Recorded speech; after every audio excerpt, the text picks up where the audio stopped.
Hello दोस्तों, कैसे हैं आप सब। उम्मीद करता हूँ आप सब बहुत अच्छे से होंगे और एक बार फिर से आप सबका हमारे नए ब्लॉग में स्वागत है। और हम आ चुके हैं बगदाद, तो ब्लॉग में बने रहिए। हम आज कहाँ कहाँ जाएंगे, क्या क्या करेंगे, सब कुछ आपको दिखाते हैं बगदाद में। तो ब्लॉग आज बहुत बेहतरीन रहेगा, बहुत अच्छा ब्लॉग है और आप सबको हो सकता है ज़ियारत भी कराएं, ज़ियारत पे भी जाएं।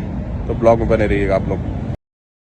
हम आ चुके हैं काजमैन में, और काजमैन में जो है आप लोग आते हैं, जो भी ज़वार आते हैं उनको जहन में तुरंत यही आता है कि इमाम मूसा काज़िम अलैहिस्सलाम की ज़ियारत करने काजमैन चल रहे हैं। तो आप लोगों को बताते चलें, जिनको जो बहुत सारे लोगों को मालूमात भी होगी, जो नहीं आए हैं, जिनको नहीं मालूमात है, उनको लिए भी ये वीडियो है, उनको और सबको जानकारी के लिए बता दें कि यहाँ पे 2 इमाम की कब्र है। पहले इमाम जो है यहाँ पे जो कब्र है जिनकी जो है वो इमाम मूसा काज़िम अलैहिस्सलाम, 7वें इमाम हमारे, उनकी कब्र है। और जो दूसरी कब्र है इमाम मोहम्मद तकी, 9वें इमाम, उनको इमाम मोहम्मद अल-जवाद भी कहा जाता है, इमाम मोहम्मद तकी अल-जवाद अलैहिस्सलाम कहा जाता है। और उनकी कब्र भी जो है यहीं पे है, काजमैन में है। और यहाँ पे दादा और पोते की कब्र है। दादा जो है इमाम मूसा काज़िम अलैहिस्सलाम, पोता जो है इमाम मोहम्मद तकी अल-जवाद अलैहिस्सलाम है। इनकी जो विलादत जो है इमाम मोहम्मद तकी अल-जवाद अलैहिस्सलाम की, आज ज़ियारत करेंगे, उन्हीं के बारे में बताते हैं। इमाम मोहम्मद तकी अलैहिस्सलाम की जो विलादत हुई है वो 10 रजब 195 हिजरी मदीना में हुई थी। और शहादत जो है 29 दिलहिज्जा को 220 हिजरी बगदाद में हुई थी। इनकी शहादत की उम्र जो थी, जिस टाइम इनकी शहादत हुई थी, 25 साल की थी। और इनका जो रोज़ा है वो काजमैन बगदाद में है। और जो आप देख रहे हैं सामने जो गुंबद देख रहे हैं पूरा, और ये बाईं तरफ जो गुंबद देख रहे हैं वो इमाम मूसा काज़िम अलैहिस्सलाम के नीचे कब्र है। और दाहिनी तरफ जो गुंबद है वो इमाम मोहम्मद तकी अल-जवाद अलैहिस्सलाम के नीचे कब्र है। तो आगे जो है हम आपको पूरी डिटेल बताते रहेंगे, और इसमें वॉइस ओवर लगाएंगे जो है मजालिस की जो शहादत है इमाम मोहम्मद तकी अल-जवाद अलैहिस्सलाम की शहादत के बारे में बताएंगे। वो मौलाना तकी महदवी साहब हैं, वो उनकी वॉइस ओवर लगाएंगे। तो आप पूरी उनकी शहादत भी सुनिए, उनको शहीद कैसे किया गया था, उनको किसने शहीद किया था, किसने जहर दिया था, पूरी डिटेल जो है इस वीडियो में रहेगी। तो आप जो है ज़ियारत भी करिए साथ साथ रोज़े की, और रोज़े के अंदर की हदूद की जो सहन है सबकी पूरा आपको दिखाएंगे इसमें। और साथ साथ जो है उनका मौलाना साहब को जो है मौलाना तकी जो है महदवी साहब के जो है मौलाना तकी महदवी साहब का वॉइस ओवर लगाएंगे। आप मजालिस के ज़रिए जो है पूरी शहादत उनकी बयान की गई है, और पूरा आप मुकम्मल सुनिए। अगर वीडियो अच्छी लगे तो जो है वीडियो को लाइक करिएगा और चैनल को सब्सक्राइब करिएगा, ताकि हम बहुत सारी इसी जानकारी की और भी बहुत सारी वीडियो आपको जो है दिखा सकें। ये जो है आपको बाबल मुराद गेट है सामने, आपको ये बाबल मुराद गेट है। आपको मुकम्मल ले चलते हैं हरम में, और हरम में फिर उसके बाद वॉइस ओवर लगाते हैं मौलाना साहब की, और आप पूरी जो है शहादत के बारे में सुनिए पूरी डिटेल। और इमाम तकी अलैहिस्सलाम के वास्ते से बेहतर कौन सा वास्ता होगा कि जो हम परवरदिगार को दें और कहें कि परवरदिगारा हम बड़े गुनहगार हैं, तुझे तेरे इस पाक इमाम का वास्ता, इमाम तकी का वास्ता, हमारी मग़फ़िरत फरमा दे, हमारे मरहूमीन की मग़फ़िरत फरमा दे, हमारे माँ बाप की मग़फ़िरत फरमा दे। इमाम तकी अलैहिस्सलाम बड़े कम सनी के अंदर इस दुनिया से रुखसत हुए हैं। सिर्फ नौजवानों के लिए अर्ज कर रहा हूँ, बुजुर्गान मुझसे बेहतर जानते हैं कि इमाम तकी अलैहिस्सलाम सबसे कम सिन इमाम है हमारे, सबसे कम सिन इमाम है हमारे।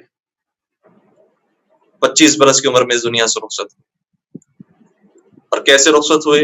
मोहतसिम अब्बासी अपनी बेटी यानी अपनी भतीजी से कहता है, उम्मे फज़ल से कहता है कि अगर इमाम से तुम छुटकारा पाना चाहती हो तो तुम्हें मैं तरीका बताता हूँ कि वो अंगूर के जो इमाम को बड़े पसंद हैं, उन्हीं अंगूर के अंदर तुम जहर मिलाओ, और ये जहर ऐसा है कि जिससे कोई भी बच नहीं सका, और इमाम की खिदमत पेश करो। मुझे बताइए, वो कि जो साहिब खानवादा हैं, जिनकी फैमिली मौजूद है, वो मुझे बताइए कि इंसान को अपनी फैमिली के अंदर सबसे ज्यादा भरोसा और एतमाद किसके ऊपर होता है? अपने घर वालों के ऊपर होता है। घर वालों में भी सबसे ज्यादा एतमाद किसके ऊपर होता है? अपनी अहलिया के ऊपर होता है, अपनी ज़ौजा के ऊपर होता है कि ये मुझसे बेवफाई नहीं करेगी। लेकिन हाय, इमाम तकी अलैहिस्सलाम, उनकी ज़ौजा ने उनसे कैसी बेवफाई। इमाम के साथ जिंदगी गुजार रही थी, लेकिन इसके बावजूद इमाम को जहर आलूद अंगूर दिए। और हमारा हर इमाम जानता था कि उनकी शहादत किस तरीके से हो। لیکن حکم خدا پر عمل کرنا ہے. لہٰذا جب حکم خدا آ جائے کہ تمہیں ہماری بارگاہ میں آ جانا ہے تو ائمہ علیہم السلام شہادت کے جام کو نوش فرمایا کرتے تھے. امام نے چند دانوں کو تناول کیا اور اس کے بعد حالت بگڑ گئی. روایت کا جملہ سنیں گے. روایت کا جملہ یہ ہے کہ امام تڑپنے لگے زمین کے اوپر اور ایک طرف سے دوسری طرف کروٹ لیتے تھے اور پکارا کرتے تھے. مجھے نہیں معلوم امام کس کو پکار رہے تھے، کیونکہ روایت یہ کہتی ہے کہ فضل نے جب امام کو کسی کو پکارتے ہوئے سنا تو اپنی کنیزوں کو کہا کہ تم شور و غل بلند کرو تاکہ اس کی آواز کمرے سے باہر نہ جائے. اور کنیزوں نے اتنا شور بلند کیا کہ امام پکارتے رہے اور امام کی آواز کسی نے نہ سنی. میرا دل یہ کہتا ہے کہ امام کی زبان پر یہ جملے ہوتے ہوں گے. جب زہر پیا تو عام طور پر زہر کے بعد پیاس بہت لگتی ہے، شاید کہتی ہو العطش العطش،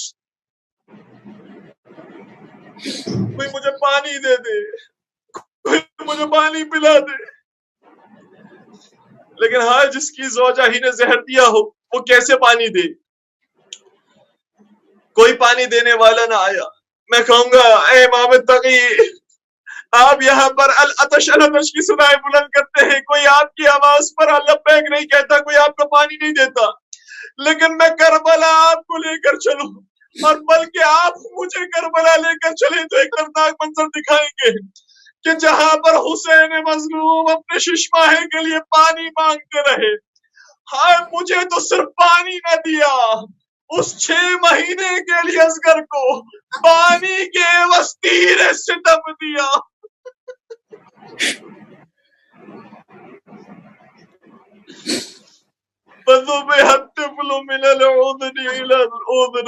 بچہ ایک کان سے دوسرے کان تک ذبح ہو گئے. اللہ اکبر. امام تقی علیہ السلام کو ان کی زوجہ نے زہر دیا. ہاں اماموں میں سے ایک امام اور بھی ہیں جن کو ان کی زوجہ ہی نے زہر دیا. یہ کیسی خیانت کار بیوی تھی. یہ امام حسن کی زوجہ ہے جودہ بنت اشعث، زہر دیتی ہے امام حسن کو. لیکن فرق ہے امام حسن کو زہر ملنے میں اور امام تقی کے زہر ملنے میں. فرق کیا ہے؟ فرق یہ ہے کہ جب امام حسن کو زہر دیا گیا، زہر بہت خطرناک تھا، کلیجے کے ٹکڑے تش میں آ کر گرنے لگے. لیکن میں کہوں گا اے امام حسن، کم از کم آپ کے پاس زینب جیسی بہن موجود تھی. امام علی مقام حسین جیسے بھائی موجود تھے، حضرت ابو الفضل العباس جیسے بھائی موجود تھے، محمد حنفیہ جیسے بھائی موجود تھے. لیکن ہاں امام تقی، پردیس میں جب زہر ملا تو نہ خواہر موجود ہے نہ برادر موجود ہے. پردیس میں امام تڑپتے رہے اور اس دنیا سے اس دنیا کی طرف روح پرواز کر گئی. امام کے جنازے کو تیار کیا گیا اور پھر امام کے دادا ہی کے پہلو میں دفن کر دیا گیا. اب سنیے گا اے امام تقی، یہ آپ کی قسمت تھی کہ زہر بیوی نے دیا، لیکن اگر پہلو میں جگہ ملی تو دادا کے پہلو میں جگہ مل گئی. ہائے وہ حسن مجتبیٰ کی مظلومیت تھی. صحیح ہے زہر ملنے کے بعد بھائی بہن دلاسا دینے کے لیے موجود تھے، مدد دینے کے لیے موجود تھے، لیکن جب یہ جنازہ نانا کے پہلو میں دفن ہونے کے لیے چلا تو اس جنازے پر ایسے تیروں کی بارش ہوئی کہ پھر امیر کائنات کے بیٹے کا جنازہ بیت الشرف میں آیا، تیروں کو نکالا گیا اور پھر جنت البقیع میں دفنایا گیا. ہائے حسن مجتبیٰ، ہائے امام جواد. اجرکم علی اللہ، اجرکم علی اللہ. اگر دل آمادہ ہے تو ایک اور جملہ کہوں. امام تقی، آپ کا آپ کے دادا کے پہلو میں جگہ ملی. اے امام حسن، آپ کو کم از کم جنت البقیع میں جگہ مل گئی، لیکن ایک اور کائنات کا غریب ایسا بھی ہوگا جس کا جنازہ 3 دن تک جلتی رہتی پر پڑا رہے، کوئی دفن. انا للہ و انا الیہ۔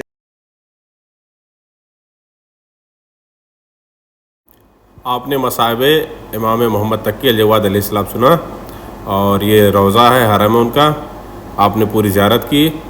اور ویڈیو اگر اچھی لگی ہو تو ویڈیو کو لائک کریے اور لوگوں تک شیئر کریے تاکہ لوگ زیارت کر سکیں، اور چینل کو سبسکرائب کر لیجیے۔